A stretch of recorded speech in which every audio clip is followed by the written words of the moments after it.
and welcome to the Changemaker Live podcast. And today I am so thrilled and honored to welcome a future leader to our show today. Khadija is a change maker and amazing student of mine here at York University in the continuing education program. And she actually won this opportunity in a live bingo contest, and she got everybody's answers and was able to share them with the class. So I'm really honored to have her as a guest on our show. So welcome, and why don't you start by introducing yourself? Okay, thank you so much. First of all, thank you so much for having me here today. My name is Khadija Bibi Natali. I belong from a small town in India. I have completed my bachelor's in economics. Currently, I'm pursuing digital marketing course at York University. I feel so fortunate to be here. So this is all about me for now. Oh, that's so great. And I just have to say, like, your kindness and your thoughtfulness goes a long way. I know that when we first met, you reached out in advance to say that you're going to be a student and asked if you could give me a little treat, which you did. So you want to tell me about that treat because it was very yummy. Definitely. So before coming here, all my life I have been this very numerical and logical aspect of a person.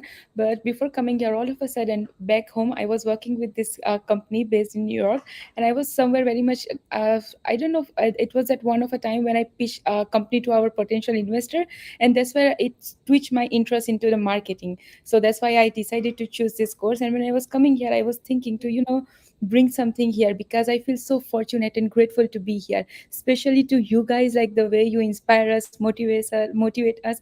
So I have seen it because you were posting about your student and everyone on LinkedIn. So that somewhere got me inspired that you guys need to be I need to thank you guys. I'm grateful.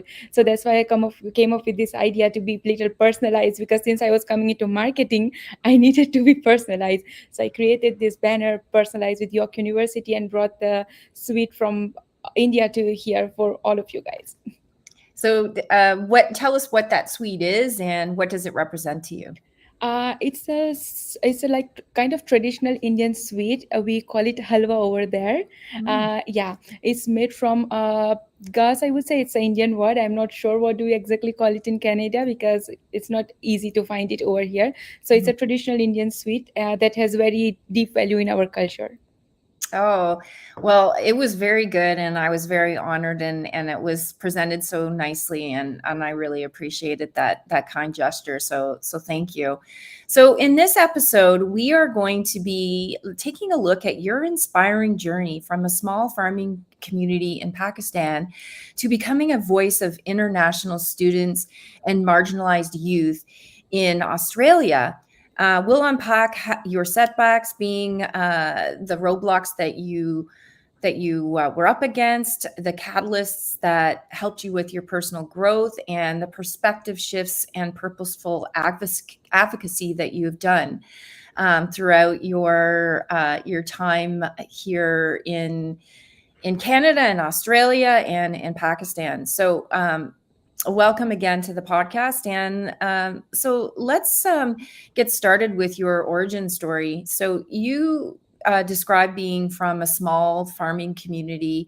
How did that shape your early worldview? To be honest, it really shaped who I am today as a person, personally, what value and cultural aspect I bring onto the table when I walk into any room. So I belong from this very small farming community in India, from a state called Gujarat. My father is basically a farmer, and we live in this very small town. So basically, growing up, I have completed my primary education from a primary school in my town, and I studied there till 8 years, and in this 8 years, I gave 16 examination, and I topped all those 16 examination with more than 95 percentage. When I was there, I built a portfolio, and when I graduated from that school, I had around 35 certificate, and I have won around 9 awards. But after that, I completed my primary schooling. There were no English medium school around me, and I was somewhere very much into getting myself immersed into English, because at that time it was like very growing thing in India. But since there was no school, there was some social constraint, there was some financial constraint that forced me to leave my study. So I had to stay at home doing nothing. 2 years I did nothing, just questioning what am I supposed to do ahead, what am I supposed to do ahead. But they always say that if there's a will, there's a way. So Mhm. eventually, within time, I found out that I can actually study by my own from home, and I can give external examination, distance education. So that's how I completed my 12th. Then, on a merit based scholarship, I got into this online university. I completed my bachelor's from there, and then it led me over here, because over the time, the financial condition got little better. My parents' mindset become little settled, and of course, every parent will root for their child's success. So I'm fortunate that they were supporting enough, and that's how I got into York. Wow, that's such an amazing journey, and I'm glad to hear that your parents did what they could to support you. I know that most parents do what they can, but it isn't always easy. As a parent of two, I can certainly attest to that. But that's great that your journey has led you here, so that I've gotten to know you, and I feel very lucky that that is the situation that our paths crossed, and you're a student, and we're, yeah, just having. I'm really enjoying getting to know you in the classroom, and I love how you are very good about stepping up and sharing your perspectives, and it's been great seeing you grow in the classroom. So, and of course seeing you on LinkedIn as well, which I love, the fact that you also are interested in entrepreneurship. And so every time I'm sharing something about that in our business in the digital age course, I see you madly writing down information, trying to absorb everything that you can. And I know that you thought really carefully about what your journey might look like. So, so thanks for sharing some of that. So, I think I have a little bit of a sense of what your initial motivation was to pursue your education and the challenges that you experienced. How did you navigate that decision during that time? Like, what were some of the thought processes and techniques that you used to get through that challenging time? To be very honest, it was not at all easy. And in the beginning, I can admit that I was completely lost. Like till the 6 month, I was completely lost what I'm supposed to do ahead. But eventually, I do believe that to immerse yourself with this positive mindset, if you cannot just read some more motivational content, consume content over YouTube and everything, is just everywhere.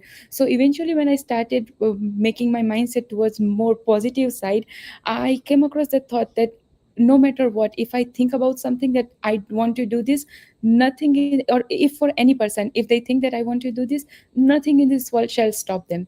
Because there is this one thing that has just got into my mind, and I live within this thing, that when human life on earth we wanted, we flew plane in the sky. And this is just mind boggling to me. We literally flew plane in the sky. So for us, being a human, impossible is just nothing. So that's where I started that no, if I want to study, no matter if I have access to normal education institute here or not, no matter if the society is supportive or not, if I want to do it, I will do it within the limited resources that I have been provided. So that's when I started my research, and there is this national institute in India. So that's when I completed my study. And actually, to my surprise, when I was doing my research and everything, someone back home one day told me that, as a woman in India, it is still a little bit of taboo to study too much. So someone one day actually told me that you are a woman. I know that person still today doesn't want any bad for me, but that person told me that you are a woman, it's better if you start focusing on kitchen, because and you're making your house, that's what you're going to do. And I couldn't answer that time because I was just lost. So when I reflect on that, I'm so fortunate to be here, because today at York I'm pursuing my third degree, 16 month more, and I will complete my fourth degree. Wow, that is incredible. And yes, there is taboos around education in different parts of the world, and I just love that you challenged that norm and didn't settle. You are a true change maker, educational change maker, someone who cares about pursuing what is meant to be for you. You're following your destiny, and I love I love that you give the example of something as crazy as like being able to fly in the sky. Like, who imagined that that was possible? Innovation is possible, and of course, we're studying disruptive business models and changing the norms of how it how we can create opportunities for ourselves in a way that wasn't done before. And so you're breaking that mold, and I absolutely love that story. So thanks for sharing that. Um, what are some support systems that have helped you along your journey? And maybe you could just tell us briefly about how you landed in Australia and how was that a part of the journey? To be honest, I have not been to Australia yet. Like this Canada, this is my first time pursuing international education. Oh, okay. But yeah, I have 55 certificates in my portfolio, and 19 I was from Government of India. So Hmm. I have completed those certificates from different parts of the world, from Canadian Institute, Australian Institute, yeah, Institute from United Kingdom, and I everywhere. So I guess this is something when I study digital marketing, this is one another thing to add up to, that there is digital education today, digital knowledge. When you want to do something, there is there is no limit, no cap to it. So that is my story, and I would like to share it here that so many girls in my community, they have not studied ahead after the primary schooling. As I told you, we don't have access to normal education. So when I started a distance education back in 2018. So Mhm. there are like 13 girls after me who approach the same way, and they have completed their education. Four of them have completed their bachelor's as well. So I feel so fortunate that we are finally getting somewhere. Oh, that's really amazing. So it's neat that you're following how some of your fellow students, how they have continued on their journey and that you've stayed in touch. It's important. Community is so important. We really do need to be able to do it together, right? We go further when we go together, and it is makes the obstacles seem less challenging when we focus on that. So, looking back, were there moments that you almost gave up? I guess it sounded like, perhaps there were times where it was very upsetting, and the norms there of like it being taboo to have too much education as a female. So, what did you do in those moments, like we all have, where we just feel like giving up? Definitely. There was this one time I still remember back in 2018 that I completely gave up. I thought, okay, my education journey is over. But there was some part in my mind that was just not getting shut off. That if nothing was meant to be in a transformational or positive way, then what was all this that I have been doing these years? All the achievements and everything. What does it mean now? So at that time, I guess somewhere there was some friend support, like my friend were motivating enough. But more than that, uh, around that time I wrote an article because I was too much indulged into why our education system is like that. So I wrote an article about Indian education system, that why we are like this and not like that, why we are not getting access to the normal education that we deserve. And it actually got published in Times of India, which is like largest telecommunication company in India.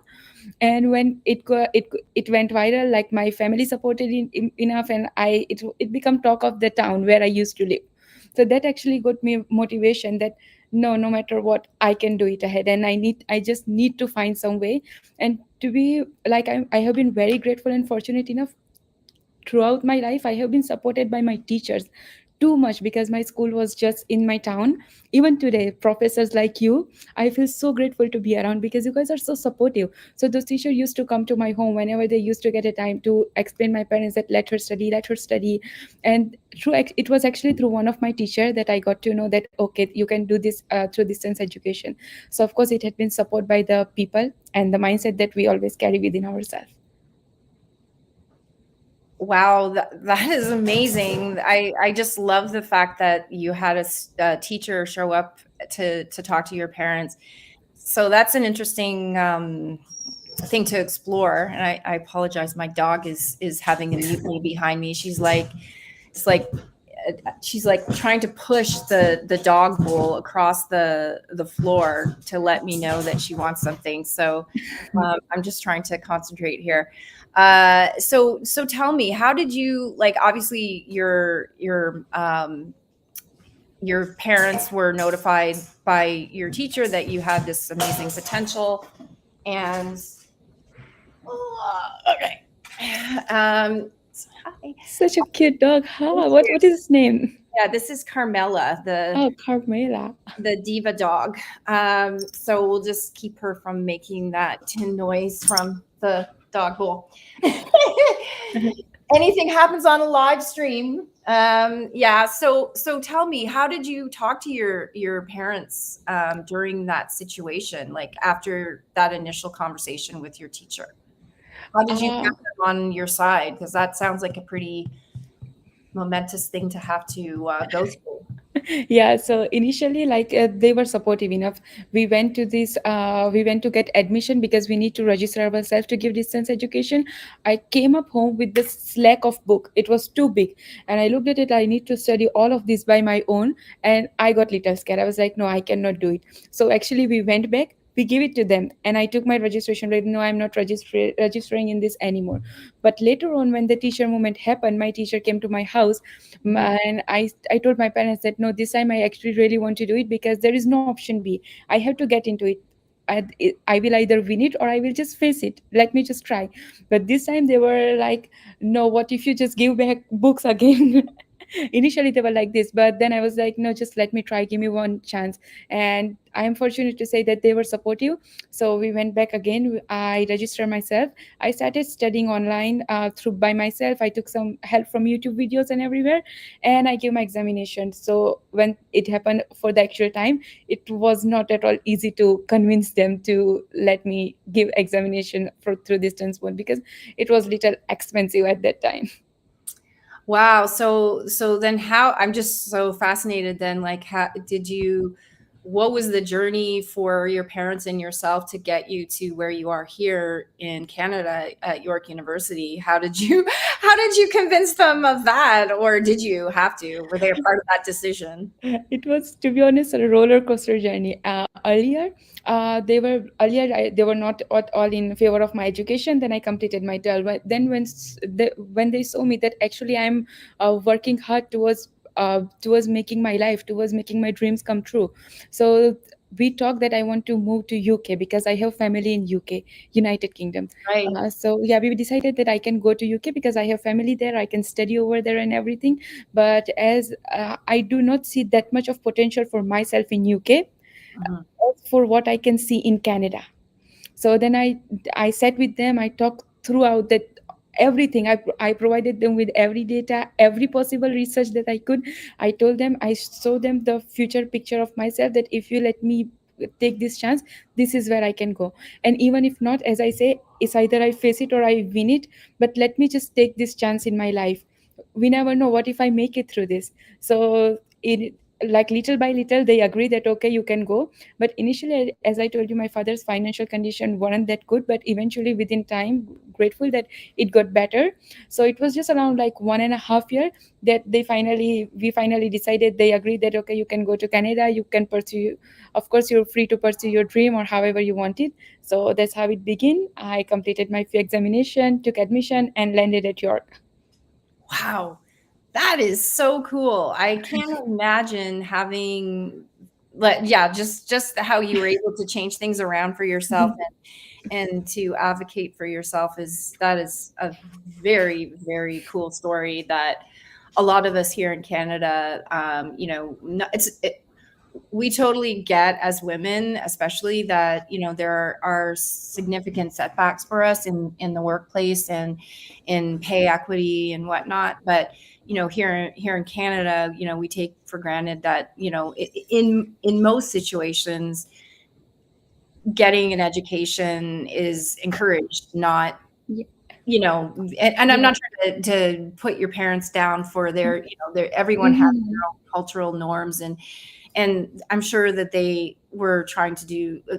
felt that they were trying to do what they thought was best for you, but you ultimately knew what was meant for you, and I love that you never gave up on the vision for your life. And so that is just such a very, very inspiring story. And just for me, it just makes me realize how important it is to not um like realize that we're not to take these freedoms for granted, that it is, Definitely. yeah, yeah, Yes, that we're very lucky. this is not just my story. This is not one Khadija speaking. This is like many Khadija speaking from the where I belong to.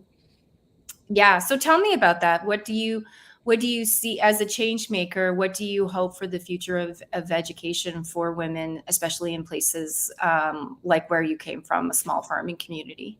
I believe that for women who belong from small town like us, education it should not be looked down at. Oh, that you have been given this opportunity. No, this is the freedom. This is my right. All right, I want it. And even in my case, I actually when I was 16, I made this innovation of how in day to day life we waste tons and tons of graphite every day through construction, through school, and every day. So how we can incorporate and use those waste graphite to actually light up the electricity to save our environment. And I was 16 when I done that research, and that this was my first award that I got from government of India for doing this research in the field of economics. But I couldn't pursue it. I couldn't go into the field of physics, what I really wanted to do.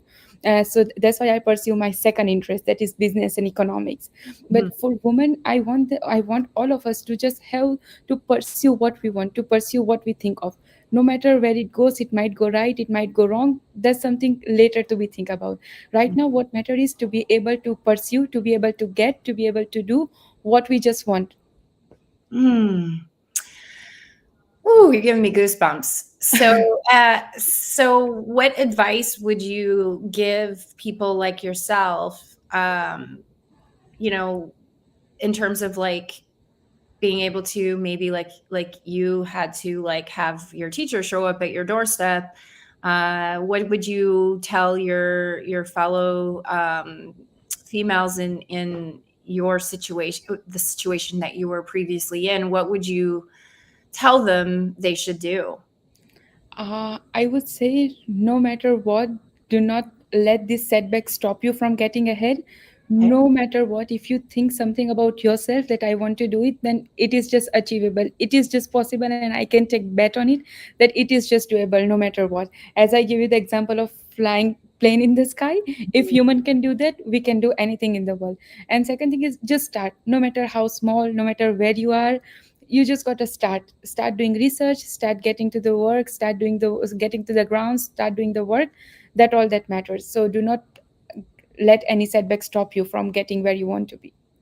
Okay, well, I definitely will take that to heart because, I think I second guess myself on a regular basis, and I certainly haven't had the obstacles that you have, and I certainly haven't taken myself across the world. And I'm just in awe of the students that I've met through the past 3 years or so that I've been teaching at York. Just the stories are incredible, and some of the backgrounds, especially that the female students come from, where their basic human rights are not guaranteed. And so, yeah, I'm just in awe of you, and thank you so much for sharing a bit of your story. So what's next for you? Obviously this program is just under a year, and you're at the beginning of your journey. But before you know it, you will be a leader ready to take on the world. So what do you hope for your future?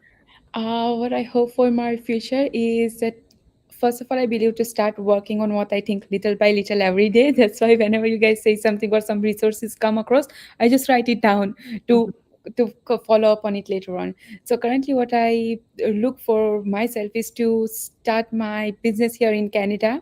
This is one aspect, and then another one is to be advocate for the women who are facing the same situation as me. And Mhm. actually, to add to that, I feel so fortunate and grateful that before coming here in this January, I was invited as chief guest at the school from where I have studied to host a flag ceremony on our Republic Day.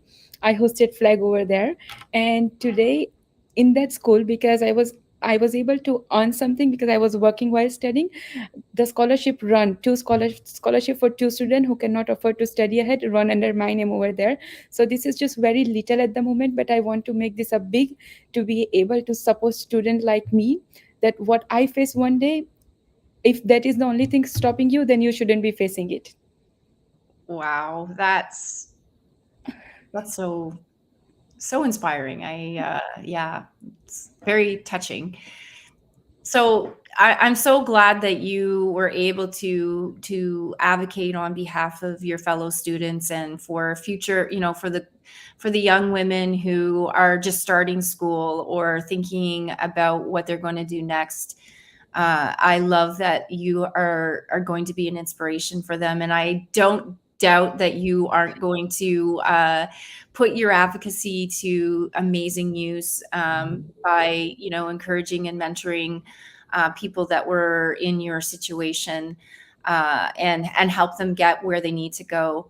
And who knows? I can't wait to see what you build through being a business leader. So thank you so much for being on our show today. And for those of you who are listening, do check out the Changemaker Collective, our website. You can join as a member at no cost and look at our Future Ready Leadership Program for leaders that want to lead on their own terms and change what matters and lead with impact. So thanks so much for today, and till we meet again.